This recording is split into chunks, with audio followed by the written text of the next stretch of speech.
বুকের ভিতর আগুন নিয়ে বলতে ইচ্ছে হচ্ছে, সত্যের মৃত্যু নেই। আজ 29 বছর পরে আমাদের প্রাণপ্রিয় অমর নায়ক সালমান শাহর আত্মহত্যা মামলা থেকে হত্যা মামলা দায়ের করা হয়েছে।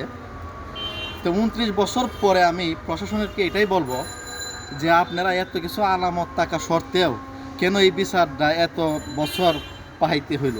একটা বাংলাদেশের একটা সুনামধন্য নায়ক, যার বিচারটা যেভাবে বিলম্বিত হতে সাধারণ পাবলিকরা কী করবে? আজকে যারা দোষী, এরা প্রকাশ্যে ঘুরে বেড়াচ্ছে, ওদেরকে দৃষ্টান্তমূলক শাস্তির আওতায় আনা হোক, দ্রুত তাদেরকে গ্রেপ্তার করা হোক, এইভাবে যাতে আর নতুন প্রজন্মর মধ্যে যাতে এ ধরনের ঘটনা আর না ঘটে।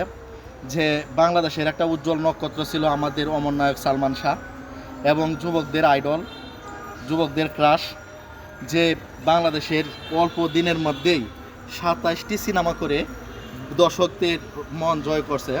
হাজার হাজার দর্শক মানে ওনার জন্য এখনও বেকুল। আজ 29 বছর পরেও বাংলাদেশে তো অনেক নায়কই মারা গেল, কিন্তু দেখেন সালমান শাহর মতো এত মানে দিনের দিনে ওনার জনপ্রিয়তা বৃদ্ধি পাচ্ছে, যা বলা বাহুল্য। ওনার জন্য বিভিন্ন জায়গায় আন্দোলন হচ্ছে, মানববন্ধন হচ্ছে।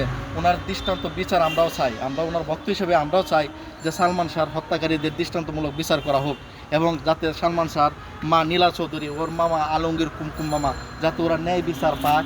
এবং আমরাও কোটি কোটি দর্শকও ওদের অপেক্ষায় আছি যে আমরা যাতে ন্যায় বিচারটা পাই। তো সকলকেই এই ন্যায় বিচারের আশা রেখে আমি এখান থেকে সালমান শাহর কবরের পাশ থেকে বিদায় নিচ্ছি।